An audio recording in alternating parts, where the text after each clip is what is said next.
And I was also reading that how you were invited by Vijay Mallya to design one of his Kingfisher Airlines. I mean, he invited us, I think like 6 or 7 designers, and he took us on his jet and all of that. The airline shut down. And ma'am, after 20 years, you decided to shut down the label, and that was a huge step.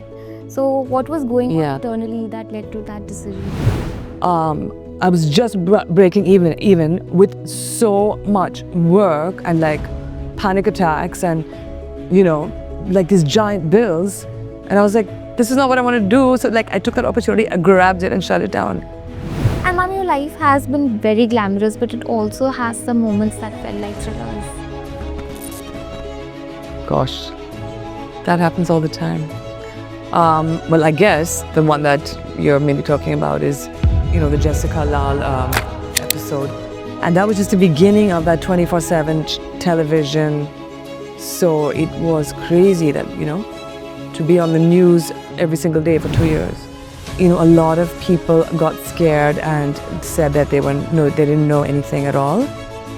And so when I was called in, I saw the guy. I identified him. What values do you believe? All my friends and my family and people who work with me know is like, never lie, like I never lie. Spread as much love as possible, and service is the way to happiness, is serving others. That's what it's all about at the end. So that's the direction I'm heading, and that is the only way. That's why we are here on earth.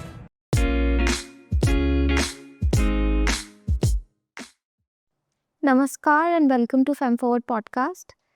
Today is a very interesting guest. She has many layers. She's an interior designer, she's a fashion designer, she's a yogini, she's a retreat curator, and currently a mixed media artist. Her journey is quite diverse, and we are very excited to uncover each layer and learn about different experiences of her life. She may and may not be the prime witness of Jessica Lall murder case as well. So watch this episode to learn more about this very soul-shaking case. Hello, ma'am. Welcome to the show. Thank you for joining. Thank you for inviting me. It's an honor. So how have you been? What are the new things that's going on in your life? Well, I would say life right now for me is one gigantic change. Yeah. Everything is changing. So yeah, it's one of those moments in life, like a pivotal moment that I have no choice but to surrender because it's moving that fast. But your life's trajectory has always been like that. Like you've worn many hats. You're an interior designer, you're a fashion designer, you're a soul searcher, you're a retreat curator, and currently a mixed media artist. So, you know, how did this journey of self-expression begin? I guess as long as I can remember, my first creative pursuit, which I was obsessed with, was writing. And in fact, just the other day, I found, you know, poems and stories that I'd written as young as the age of 7. Oh. And they were pretty good. I was reading them. So I was, you know, that was my first creative passion, I would say. It was writing. Yeah. And all you need for that, anybody can do it, is just a pen and a paper. Right. You know, there's nothing else required. And, you know, it's also, maybe it was kind of cathartic. And, you know, kids love, they live in a land of wonderment and fairy tales. And it's a great way to express yourself.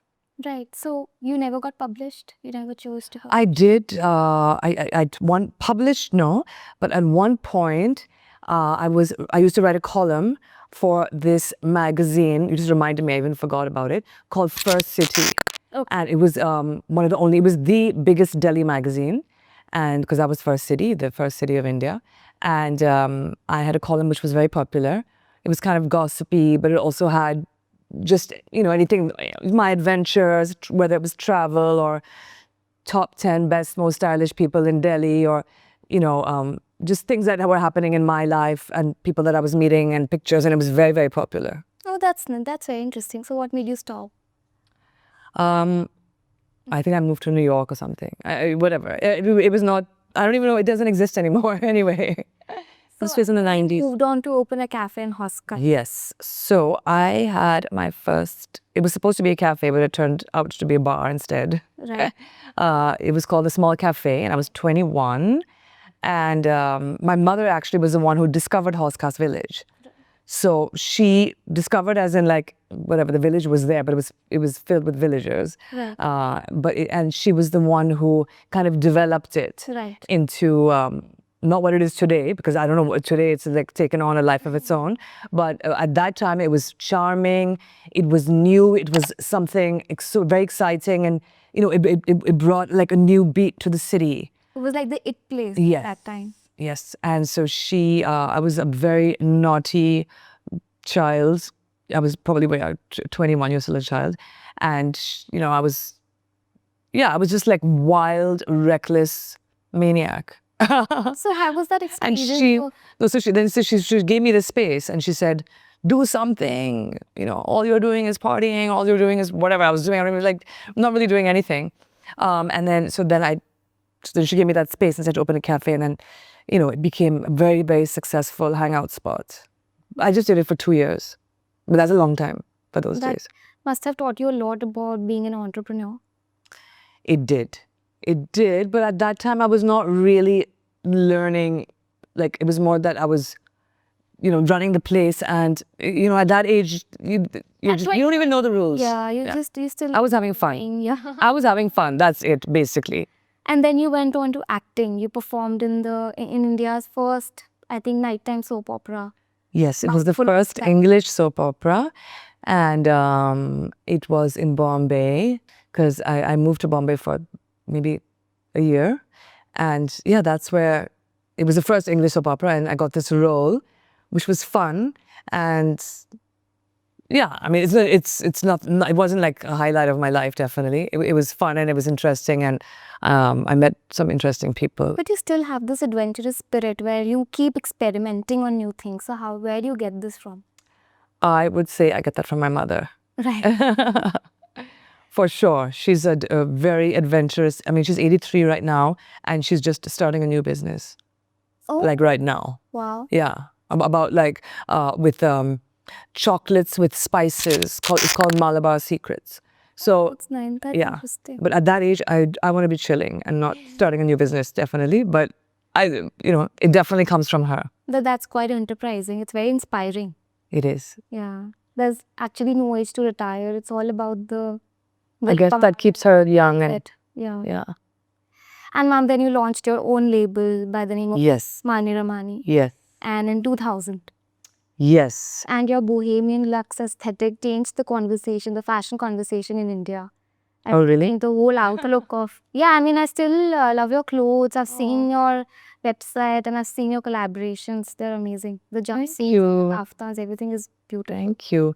I just, created things that I wanted to wear myself. So that is it. Like that's my only USP is that this also your design? this actually is my mother's. Oh, wonderful. Yeah. I mean, yeah. And I've been wearing it a lot. It's very comfortable for the summer. Yeah, so in 2000, it's actually thanks to my friend Tarun. I was not a designer. I have no design experience. I didn't go to design school. And Tarun, who was a close friend, said, you have such style and I like your style and it's unique. And the first India Fashion Week is starting. And we was like, what's India Fashion Week? It didn't exist. And then he said, if you make 25 outfits, I'll get you in. And I was like, I don't even know how to make one outfit. How am I going to make 25? And then he just really encouraged me. And then I don't know how I got a hold of those machines. And I think maybe through my mother also, because she was making these vintagey things like this, Right.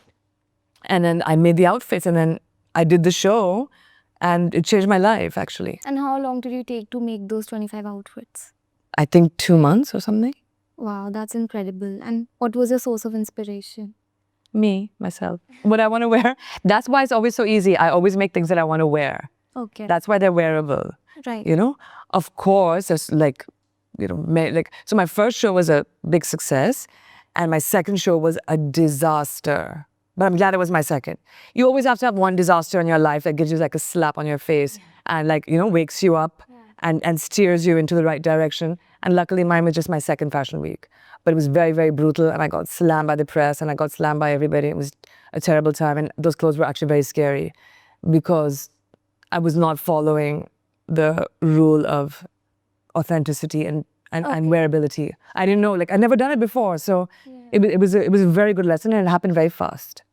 So, but then you learned from it and you made your way up.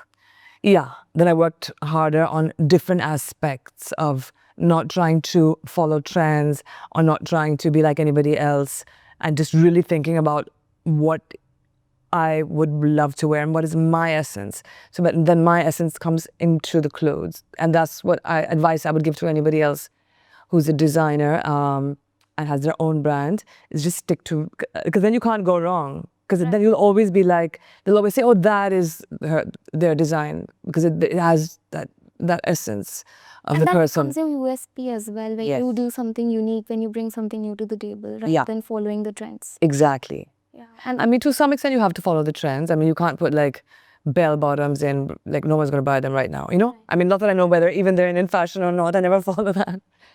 But like one thing that always comes back into fashion is animal print. Yeah. And so then, you know, stick with that. So then you collaborated with brands like Bata and UNICEF as well. And how did that go? So my collaboration with Bata was a big success. I met Mr. Bata, Thomas Bata, in Phuket at a party. And I was wearing, you know, many, many years ago for one of my fashion shows, I made a pair of wedge heel Kolhapuris before anybody else had done it, you know. This was maybe in 2003 or something. And and it was super comfortable. I was shocked that they were so comfortable, and they were, you know, it was like all spongy, but yet it was like a good, like 4 inches. And, you know, normally 4 or 5 inch heels are not very comfortable. So I sold them, a lot of them on my own without Bata. But then I happened to be wearing them when I met Mr. Bata in Phuket. And I said, look what I made these shoes and they're big hit and we should collaborate. And I took his card, and then when I got back to Delhi and I was opening my purses up to clean up, and then I saw, oh, Thomas Bata. So I just wrote him a message and I was like, hi, I just found your card in my party purse. We met in Phuket. And that day, by chance, he happened to be in Delhi, and he never ever comes to Delhi, ever.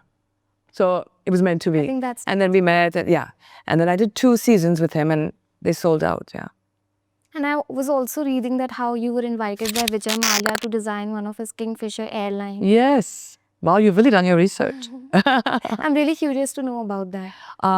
What happened was that it never happened.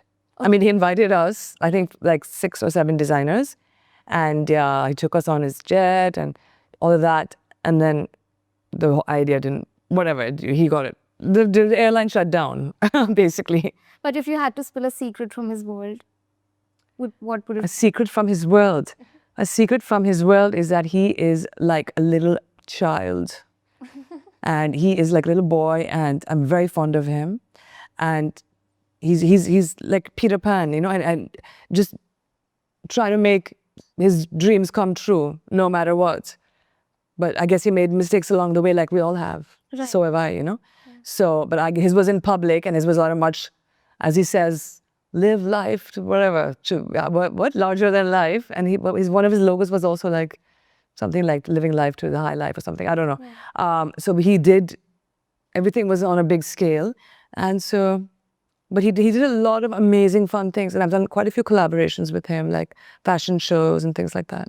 Right. So, but then getting this invite to design his airlines must have been like, you know, he must have felt really proud. Yeah. And I still have the design in my head. What was it like? So I was going to make, like when you walk, it had to be the interiors only, like a rainbow tunnel. So you know the size of where you put your cabin luggage? So that was going to be one color, like, and the 2 seats, and like a whole circle of like, and then I think I'd done, there were going to be like 5 gold color seats in the middle, and the people who got those seats by chance were going to get some kind of a special prize. I mean, these were just some of the things, but it was going to be like a whole rainbow tunnel that you walk through with the lighting and all that stuff. I think that would have changed the game. Now more or less like on the similar lines only when it comes to the interiors. You know what? I think they have to keep it functional, and there are many rules, and you have to stick to, you know. It's not so easy to make a dramatic change. Yeah.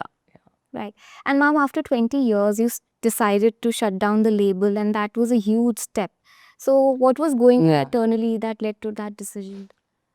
You know what, Smriti? I didn't really shut my label. I closed my stores. I closed my store in Emporio and Goa, and I kept maybe like 5 people on board, only because my assistant was said you cannot close completely, because she said we've got that many people who love our clothes, and I don't want to work with anybody else, so I'll handle everything. It's okay if you live in Rishikesh.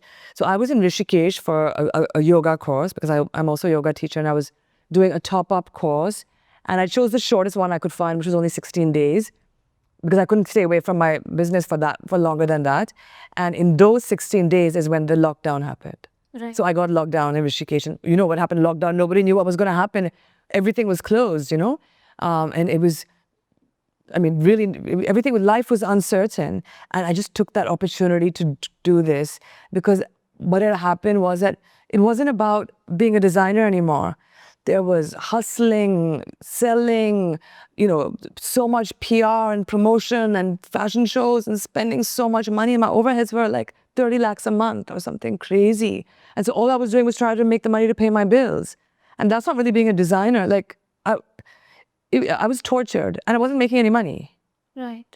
I was just breaking even with so much work and like panic attacks and, you know, like these giant bills. And I was like, this is not what I want to do. So like I took that opportunity, I grabbed it and shut it down. Because that's not being a designer. Right. That makes That isn't like, what was a designer about that? But Everything changed and you had to be part of this whole thing and, you know, suck up to certain people and you have to get your things put on this celebrities, otherwise you're not in the game anymore. And I was like, I don't want to do this. This is not, like, it made me feel sick. And also, it's not me. So I just grabbed the opportunity to get out. But still, it was quite a bold move, because you put in so many years of hard work into building your label and your name. So, but I mean, the best part is that you moved to another thing. Now you pursuing yoga and yes. Kundalini. No, and I'm still designing. Like, I'm still designing. And I do collaborations, as you said. Right. I've just done a collaboration with a brand called Jaipur. Right, I know you. Yeah. So that will be in the shops in November. Oh, that's lovely. Yeah. And also I am doing my own range of zip-up saris. Nice. Yeah, which are really easy to wear. Yeah. And I just don't want to be in this race anymore that you have to be in these stores and you have to sell this much and you have to have Bollywood wearing your clothes and you have to be 2 fashion weeks a year. I just, like, why? Yeah, on your own terms. Yeah, exactly. Yeah. And I love fashion and I love dressing. So I'm looking, you know, authentic, you know, authentically me. So if I don't find any clothes out there by anybody else, I'm going to have to keep designing, at least for myself. Right. Because I'm so used to wearing my own designs. Right. And then you shifted to yoga. Kundalini. I didn't shift to go yoga. I did my first teacher's training in 2015. Okay. So I was already doing it and I was a yoga student for a long time. But I'm much more on my spiritual journey now. That's my priority. So now when you compare these two journeys, you know, what is that major difference that you can find? This is much slower paced. Peaceful. I won't say it's peaceful, because when you choose a spiritual path, you accelerate all your life lessons. So you get many, many slaps on your face. So it's definitely not peaceful. It's traumatic, in fact. Oh. It's like you get all your lessons in a fast forward pace. Like, you know, you'll have to go through grief, you'll have to go through loss, you'll have to learn detachment, you'll suddenly lose everything. Like, so it's very difficult. It's just not public, maybe. It's very difficult, but once you choose it and you can feel you're getting closer, you can't turn around then after that. So what exactly is Kundalini yoga? So Kundalini energy is a dormant, creative female energy located at the base of our spines. Okay. And basically just below the root chakra. And it's a creative force. And once you awaken it, you kind of get to live life to your highest potential. But I would say, I call it the yoga that I teach, I call it Shakti yoga. because Shakti is any kind of energy. The air that's blowing is Shakti. The heat from fire is Shakti. Kundalini is Shakti only in the human body. Right. But Shakti is everywhere. Right. Right. So, if Shakti is the car, Kundalini is like one of the batteries in the car. Right. But to be able to experience any kind of spiritual energies, it requires a lot of, they say, detachment from the world, from the noise. You need to focus on the inner. It's a process. Yeah. And there's so many tools. So you have breath work, you have mantra, you have kriya, you have asana, you have to, it's all, it's all the ingredients that you put into the pot. And it's, I'm not anywhere near, really the more I learn, the less I know. So it's a lifelong journey, and this also requires some sort of hard work, I believe. it does, for sure. Yeah. And discipline. A lot of discipline. Yeah, it does. There's no shortcut. And any lifestyle, alterations that you've made to follow this path? Yeah. I mean, quite a few. Like for starters, around it was maybe 4.5 years ago, I quit smoking. And that was probably the first big one because I was a smoker. And then also I try and I always make my yoga or any kind of spiritual invitation a priority. Like if I get 2 invitations, one to teach a class and one to go like for a holiday. You would prefer teaching the class? No, I've made a rule for myself. Right. Maybe I would prefer to do the other one if all my friends are going on a holiday and I'm like, oh, I want to come. But I made a rule for myself. So that's like a big lifestyle change, saying always choose the yoga. Always, because you are going to be presented with these. These are, again, like tests. Right. But I mean, I've only been doing this thing, say, for maybe 2 years or 3 years. It's not that I always like this. As I'm getting older and wiser, I hope, and closer to my goals, and I can getting like I can see more magic, and then it's close. It's close. I can't turn around now. So you just said goals. What goals do you have in mind? Liberation, detachment. These are my personal goals, and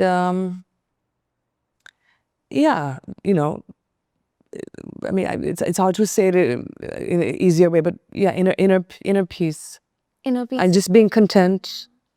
There's so many cases of depression, really, anxiety, and so much. Maybe because of the awareness, but it's so difficult to tackle. Can you give us 1 or 2 advice as to what should we do to maintain a better mental space?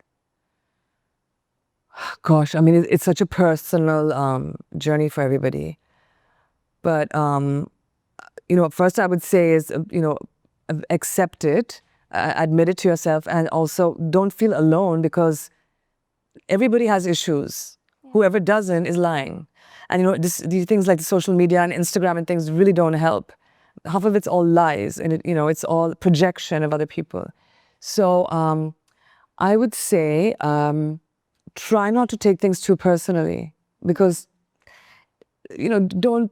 what you give more attention to grows, and always feel that tomorrow is another day and you have another chance. But again, this is not my advice to people who are depressed, because they might have issues where they're clinically depressed and then they need to get help from professionals. And there is harm in seeking help. There's and there's so much help out there. There's so much. And I would say all of us get depressed at times. Yeah. Like, feeling low and highs and lows of life. Exactly. So that's part of the human experience, and there's nothing wrong with it.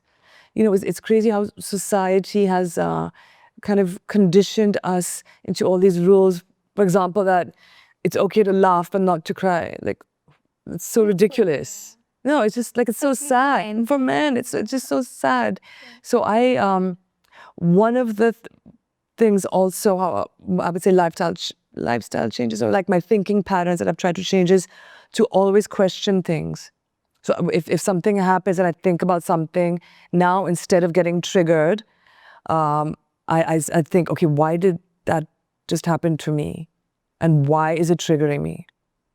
And I try to get to the bottom of it so that you clear that issue out then. So I question everything in my mind. You address everything. You just don't ignore anything that's bothering you. Yeah, I question it, but why? And why am I feeling like this? There's many layers, and why am I judging anybody? Right. Judging is just one of the worst things. Or why am I feeling guilty about this? What? Yeah. So these are also ways to, acknowledge your emotions. yeah, and also it's a big part of yoga. Yoga basically is uniting with your true self. Union, it means union, and uniting with your true self without these layers of shame, guilt, fear, anger, and trauma residue that's been left there. You have to get through that, and that's when you'll find the true and the real you, and that's what yoga is actually about. Many of us still don't know the sense of yoga. For most of us, it's literally about those asanas. I know. But there is so much more to yoga. So this is what it is, what I've just told you. Uniting with your true self. Sat Nam. Truth is my name. That's what it means. And there's so many different techniques. And another thing is I don't follow any one.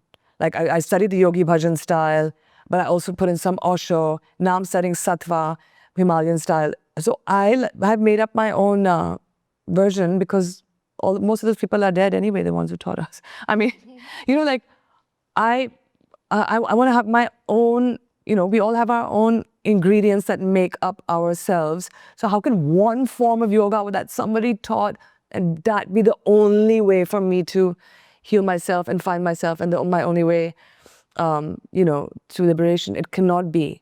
There's so many different things. So I'm on the eternal search to develop the right one. And that also keeps changing because I keep learning more and more and more and more. There's so much. Yeah. And this country is a treasure trove, really. I'm lucky to be here. You're in the yoga capital now, Rishikesh. That's where your store is, Malini. So what is the store about? So the store, basically I opened the store so that I can live there. That's what happened in Goa. I bought an apartment in Goa in 2000 and I said, now I have to do something here, so I opened the store. So now I bought an apartment in Rishikesh and I'm going to move there in August. And I said, what am I going to do there? So I opened the store. Oh. That's why I opened it. Okay. Because I need to do something. And also I've opened it right next to my very close friend's hotel.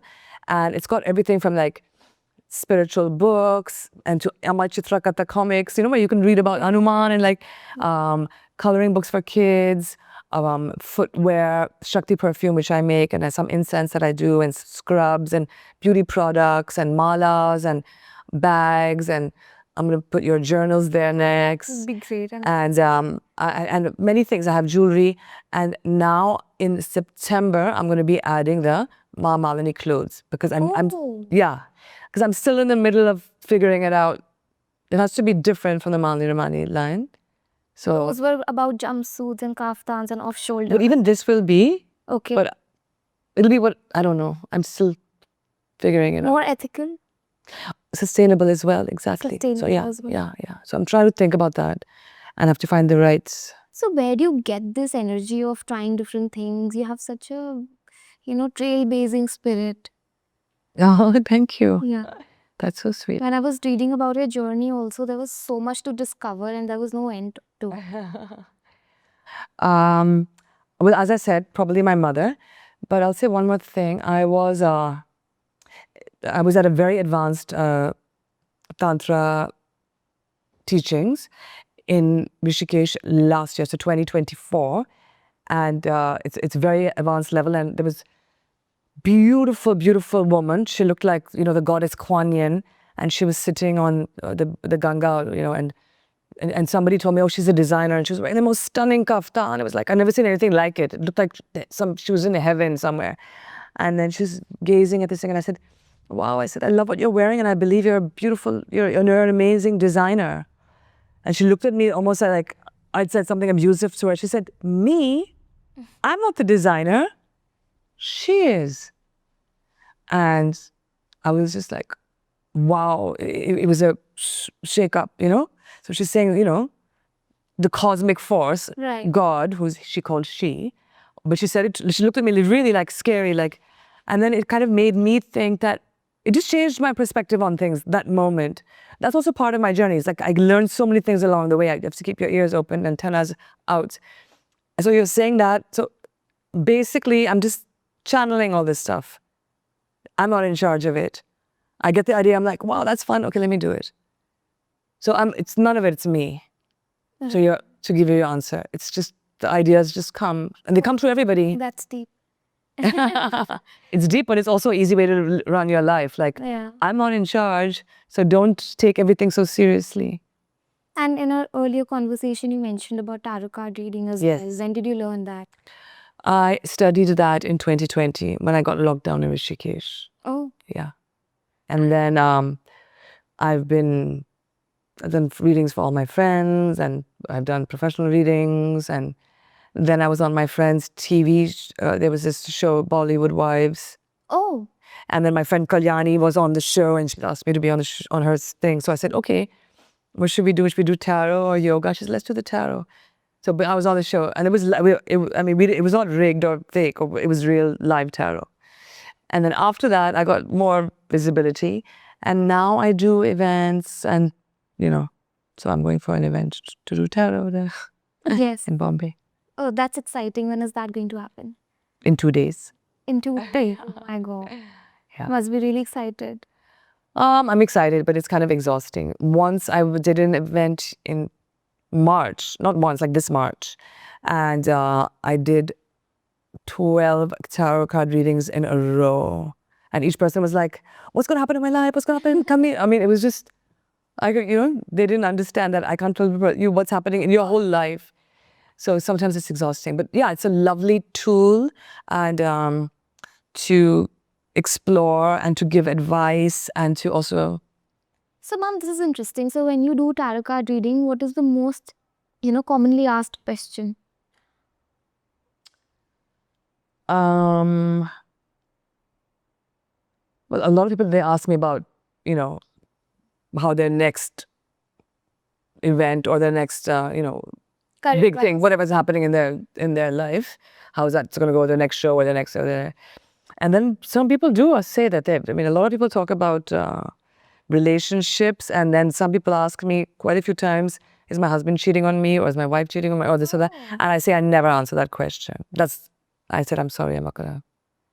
Because it's not, the tarot card is not God either, and I certainly don't want to take responsibility for wrecking somebody or putting a doubt in somebody's head, It does. But a lot of people do ask me about that. And then some people just ask for guidance, like a spread that just tells you what's happening and, what direction to go. And we can try one of these days. Yeah, I would love to. And ma'am, your life has been very glamorous, but it also has some moments that felt like thrillers. Can you tell us about one of those? Gosh, that happens all the time. Well, I guess the one that you're maybe talking about is, the Jessica Lall episode, which was, more like, there was a movie made on it also. No one can just... Exactly. And that was a very, very horrible experience, which actually I think that's what first put me on to the spiritual path, And I did my first, it was Sri Sri of Ravi Shankar, Art of Living right after that. But yeah, that was just awful. And that's life, You don't mind me asking, you literally witnessed it? I didn't with my own eyes. I just left the room. Oh. Yeah, I wasn't in the room. Like, suppose it happened here, I'd left. Somewhere outside, yeah. So, but I was, a few feet away. And yeah, it changed my life completely. And everybody else's lives who were involved.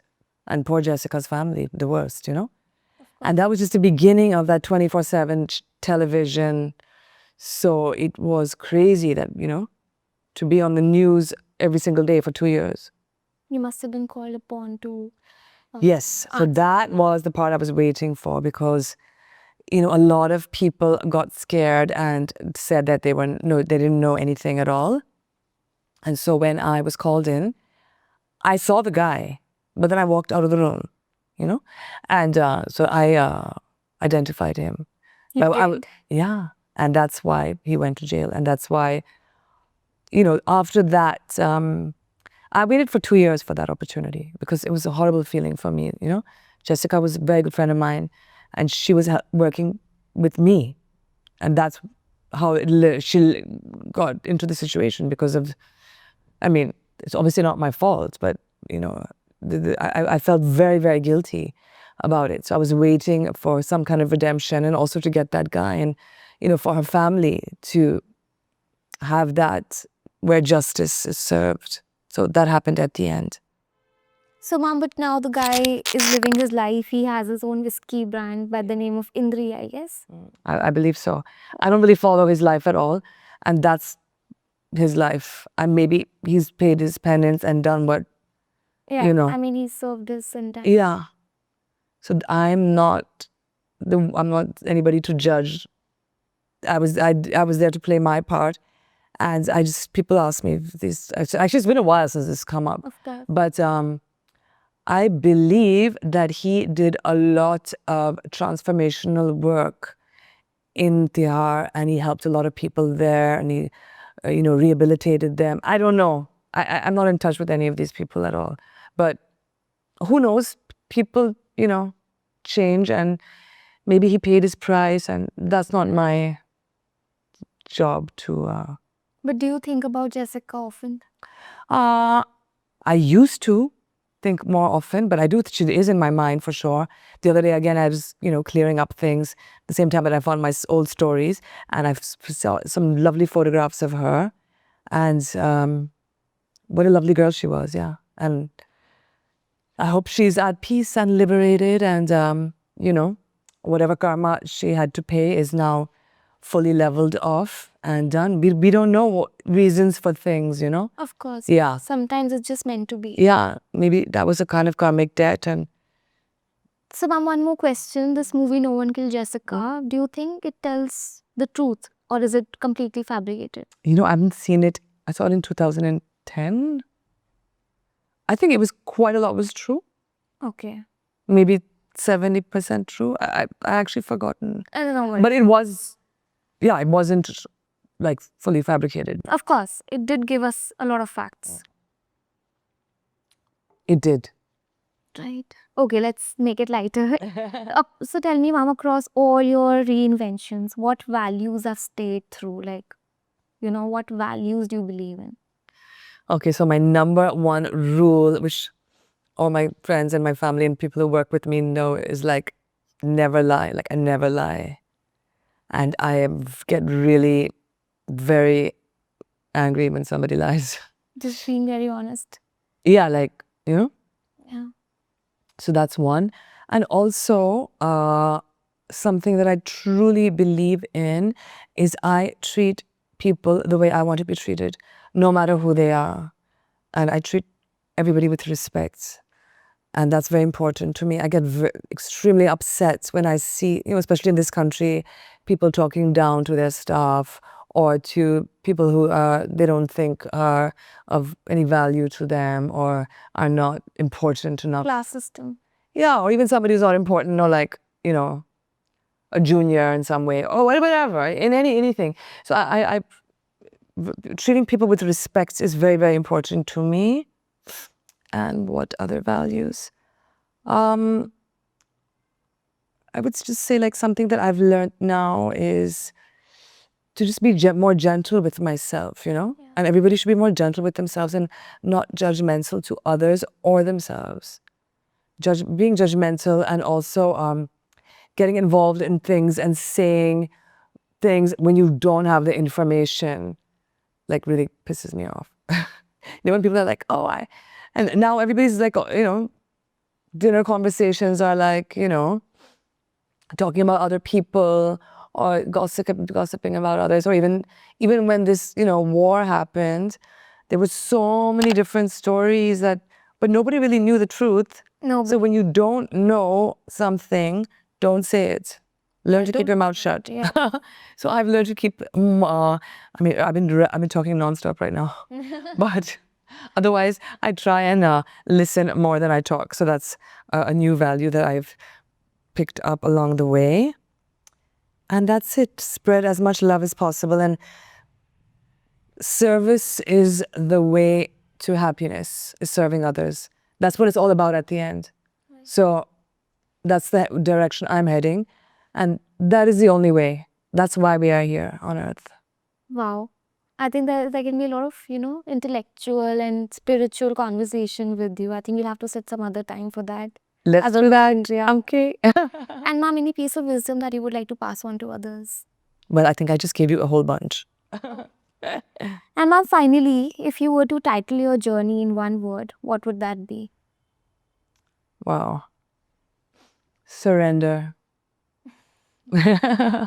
Because just surrender to God's plan and go wherever. There's a phrase, no? Ke sara sara, I think. Yes. Which means that What will be, will be. what will be, will Yeah. be. Some things you just can't control. Yeah. No, and also if you surrender, there's always a better plan, and we can't really see it. We're like in a lower dimensional place, and there's multi-dimensional things happening around which we can't see with the human eye, and so our thinking is very, very narrow. So if you just even surrender your mind, then many things can happen. Mm-hmm. So, ma'am, this year marked 25 years since your debut at the Lakmé Fashion Yes. Week. When you look back, what's the first thing that you remember vividly? Oh, well, there's no I think it's all the fun that we all had, planning the shows and having fun with all the models and working on the collections all night. And then, I'm really good friends with, we have a close group, the choreographers, the models, me, some of the designers, and we had a lot of fun together. Yeah, it was really very, very lucky to experience that. As outsiders, the fashion world seems very glamorous, very happening, too many parties. Is it truly like that? Or is there a dark side to it as well? No, it was a lot of fun. I mean, I traveled the world doing so many fun fashion shows and, parties and all of that. I'm just not interested in any of that anymore. Oh, yeah. Yeah. But Back then. I loved it. Yeah, it was so much fun. But ma'am, it's so difficult to stay relevant also in this fast-changing industry because... And that's with everything right now, Smriti, with every single thing that's going on. You have to stay relevant with this, keeping up with social media and so much competition in the world and every single thing. That's true. Even name me one thing, that you don't. Yeah. So that is it's really, really tough. That's what I was telling you, that even in this fashion business, and that was the beginning of it, like in 2020. It was not about being a designer. It had so many other things, layers of things that you had to do to stay relevant. And that was way too much. Yeah, it was not what I was interested in. And I could have drowned. Yeah. So I was lucky that I just got out of that. And you followed what that. Yes. But I still love designing. So I'm going to wait for your collection and see Jaipur around in November, you said. Yes. Really excited and looking forward. Thank you. Thank you, ma'am. Thank you. And these were really nice questions. And thank you for having me. And thank you so much. And this also brings us to the end of our conversation today. But hopefully we'll connect again and we'll pick up different topics more on the lines of spirituality. And good luck to you. Thank you. You're doing a great job. Thank you so much. Thank you for tuning into today's episode. If you're liking our content, please do like, share and subscribe.